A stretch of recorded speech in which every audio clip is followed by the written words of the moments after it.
Okay, we figured since you're home, maybe you could combine some fitness with helping mom and dad around the house.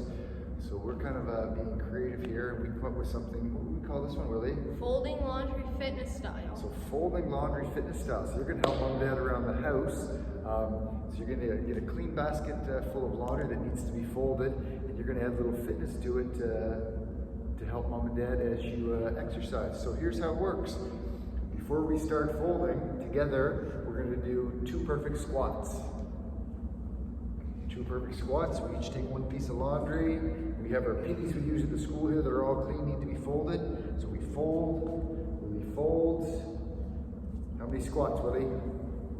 2. 2.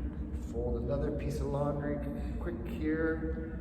So we want to get lots of exercise, lots of folding in. And we continue until that basket of laundry is folded.